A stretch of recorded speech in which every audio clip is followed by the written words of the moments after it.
Olá pessoal, tudo bem? Hoje eu quero conversar com vocês sobre o marco legal da inteligência artificial no Brasil, focando especialmente no projeto de lei 2338 de 2023.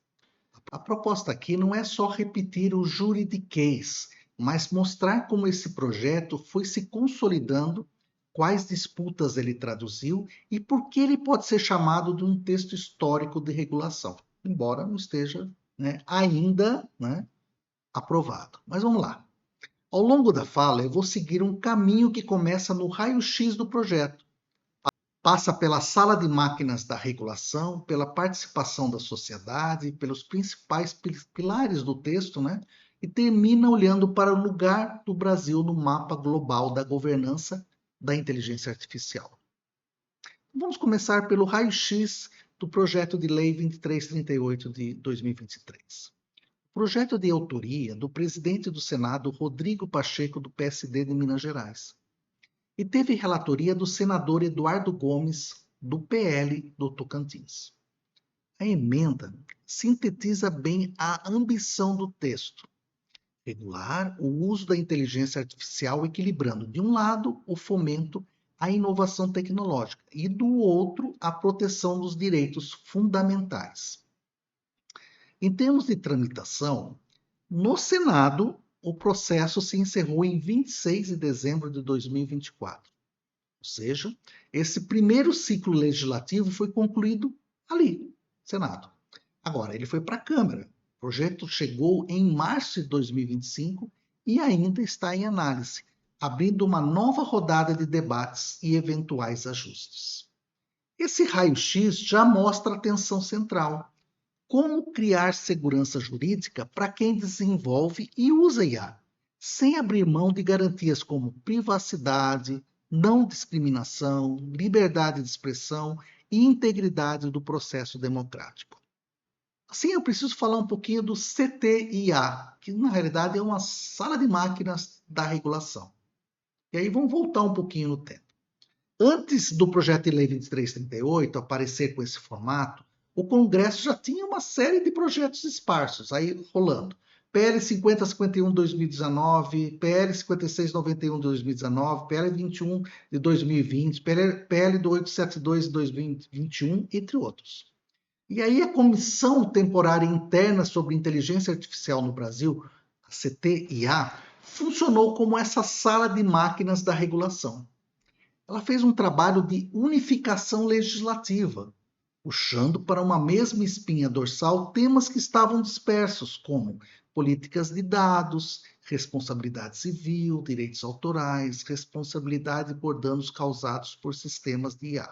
Ou seja, antes de termos um grande texto de marca legal, houve um esforço de engenharia institucional para costurar projetos diferentes, em algo minimamente coerente.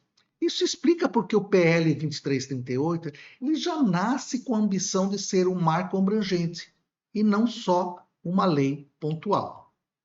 Outro ponto importante é que esse texto não foi produzido em uma bolha. No Senado foram realizadas 14 audiências públicas envolvendo diferentes setores do ecossistema.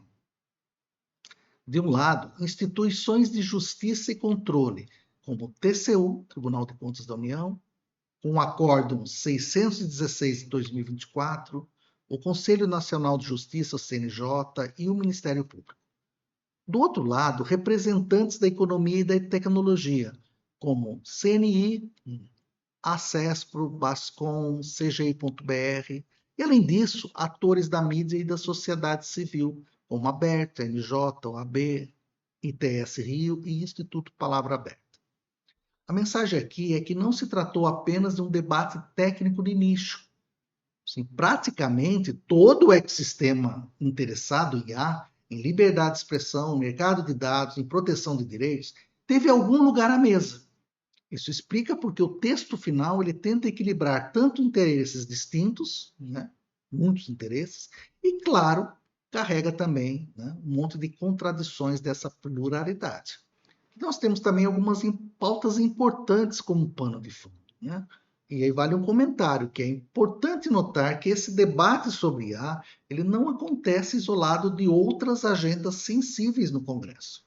No período, o Senado também lidava com temas como ampliação de direitos das mulheres, combate do feminicídio, aprovação da PEC da segurança pública e a concessão de auxílios emergenciais, por exemplo, em resposta às chuvas em Minas Gerais. Então, tudo isso ao mesmo tempo. Eu diria que o Brasil encara agora o seu maior desafio tecnológico e civilizatório da década, que é a ideia justamente essa. A IA não é um tema isolado de inovação, é um eixo que atravessa segurança, gênero, economia, meio ambiente e políticas sociais. Nesse contexto, o processo legislativo foi tudo menos trivial. Foram apresentadas 244 emendas por dezenas de senadores ao longo da tramitação do projeto. Além disso, a consulta pública no Senado recebeu mais de 67 mil votos, algo bastante expressivo para um tema técnico, né, pessoal? Foram cerca de 35 mil manifestações favoráveis e 31 mil manifestações contrárias, mostrando, obviamente, que não havia unanimidade, mas sim um engajamento real e muito polarizado. O trabalho do relator foi justamente pegar esse caos de emendas, posições e pressões e condensar em um único texto substitutivo, a emenda número 199. Esse texto substitutivo, ele tenta equilibrar restrições e fomento tecnológico. Portanto, ele cria obrigações e salvaguardas, mas também abre espaço para inovação, para ambientes de teste e para a indústria nacional. É esse equilíbrio que a gente vai destrinchar agora, olhando para os 5 pilares centrais do projeto de lei. Pilar número 1, direitos autorais e propriedade intelectual. O primeiro pilar trata de direitos autorais e propriedade intelectual. Aqui houve uma mobilização muito forte de artistas, músicos, entidades artísticas como a UBC, a ECAD, né? E também de jornalistas e associações como a ABERT e a INJ. O ponto de partida é o embate sobre o uso de obras protegidas no treinamento de IA, especialmente de modelos generativos corporativos. A preocupação é evitar a extração massiva e não autorizada de músicas, textos, imagens, sem qualquer compensação ou controle, o que poderia subtrair direitos de autores e intérpretes. Ao mesmo tempo, o texto procura preservar a capacidade de inovar, estabelece diretrizes para um uso equilibrado de dados, permitindo o desenvolvimento industrial e a proteção do segredo comercial. Então, esse pilar é uma tentativa de dizer o seguinte: é possível treinar IA, é possível inovar, mas logicamente não às custas de transformar o acervo cultural e jornalístico em um recurso gratuito, inesgotável, sem respeito a direitos autorais. E aí eu vou para o pilar 2, né? E esse segundo pilar foca na proteção de grupos vulneráveis. Começa pela infância, né? A gente vai começar aí pela infância e juventude. O texto ele prevê regras mais estritas contra abuso, exploração e manipulação de crianças e adolescentes por algoritmos e sistemas de IA. Em seguida, vem o tema das deepfakes e da violência. A previsão de medidas punitivas e agravantes. Seria tão bom isso, né?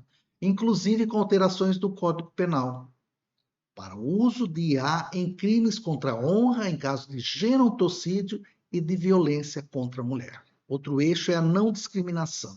Este projeto de lei proíbe ranqueamentos abusivos com base em comportamento em plataformas, justamente para evitar sistemas que criem cidadãos de segunda classe no ambiente digital. No fundo, esse pilar responde a uma pergunta simples: quem sofre primeiro e mais intensamente quando a IA é usada de forma irresponsável? Crianças, idosos, mulheres, populações já vulnerabilizadas? Por isso, a lei tenta construir um colchão protetivo específico para esses grupos. E aí eu entro no pilar 3, né? E esse pilar trata de transparência e integridade da informação, um tema central na era nessa era, né, de conteúdos gerados por IA. Uma primeira exigência é a identificação obrigatória.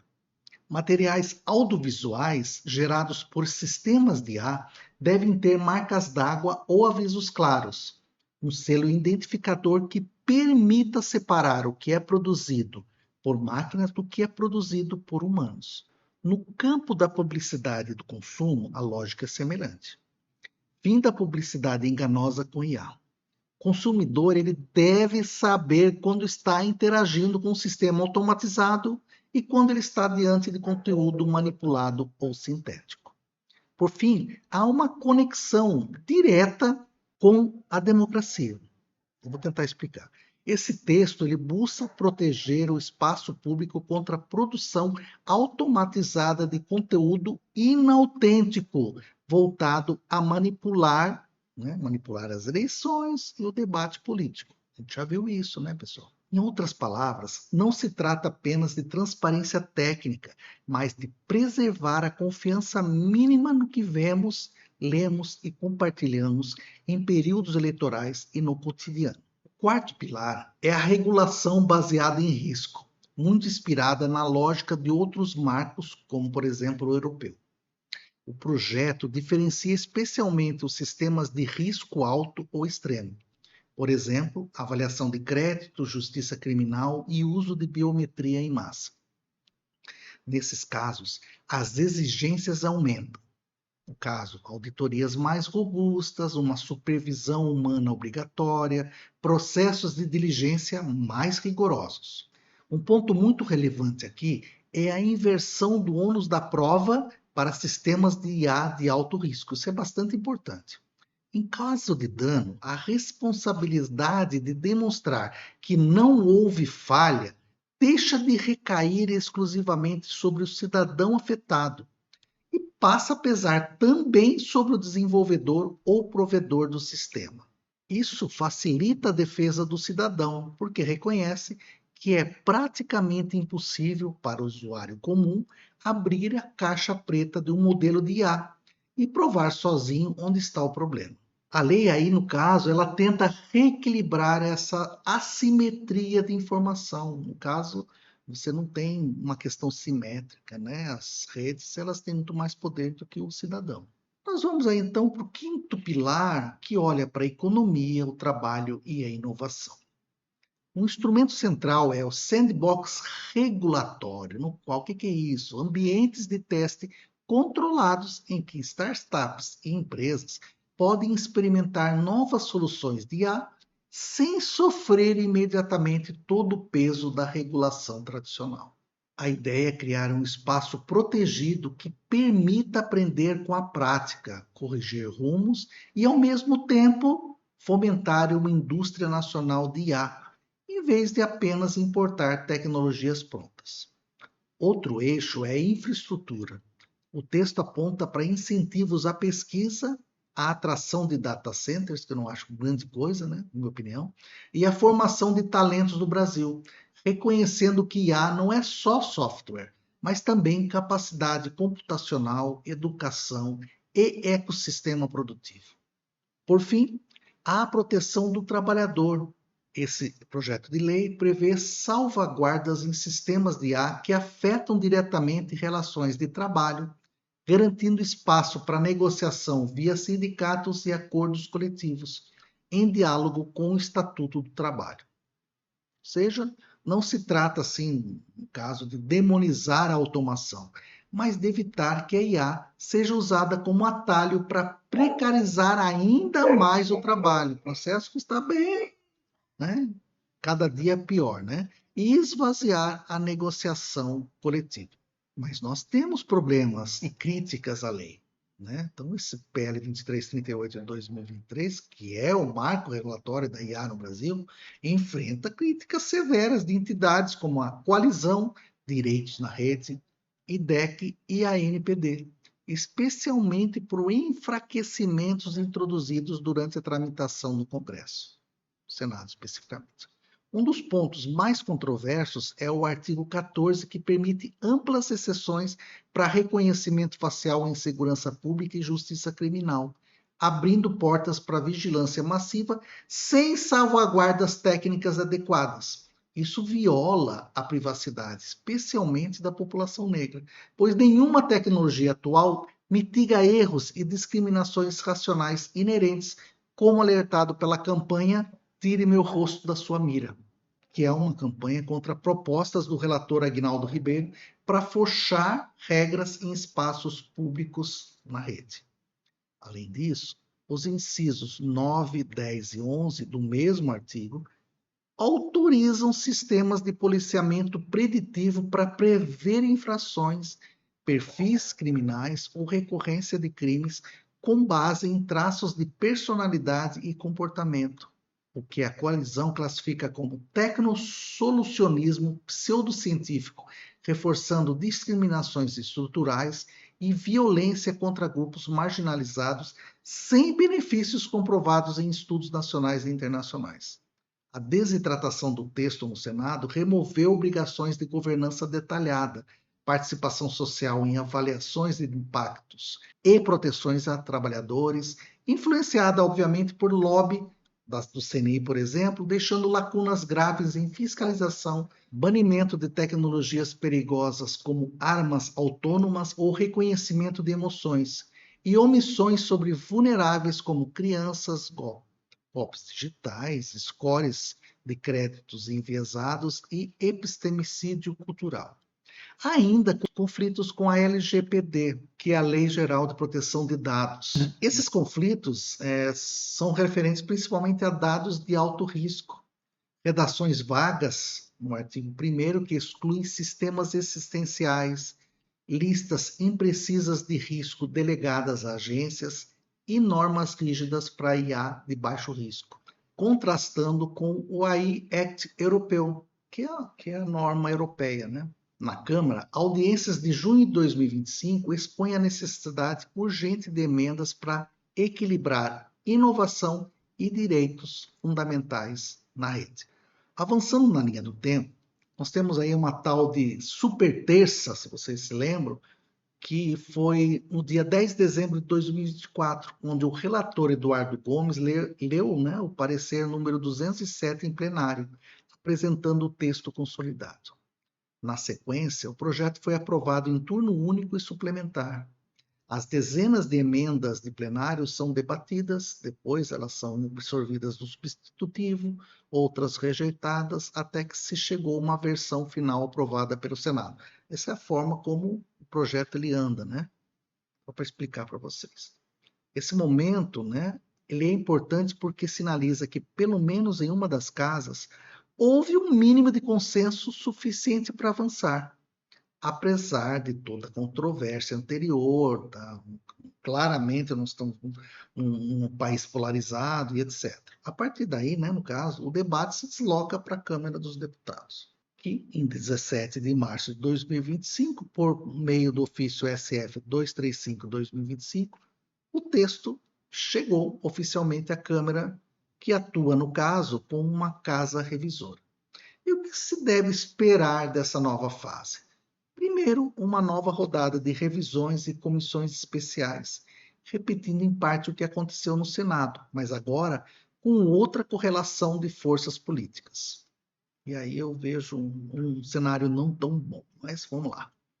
Segundo, há uma pressão técnica para calibrar ainda mais o texto, seja para tornar alguns dispositivos mais execuíveis, seja para reforçar proteções em pontos sensíveis como deepfakes, responsabilidade civil e transparência algorítmica.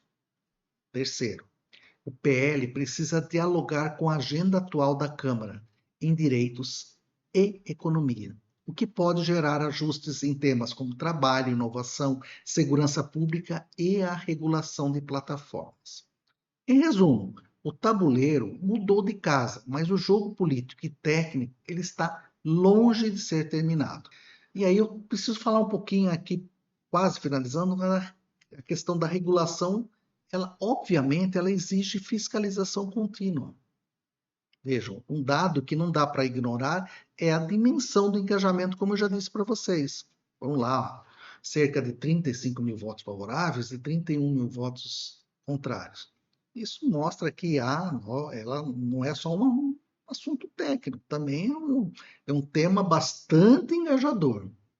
Só que para aprovar uma lei, isso é só o começo. Nós estamos agora no meio, né? Passou o ano de 2025 e a Câmara até agora não avançou muito, não.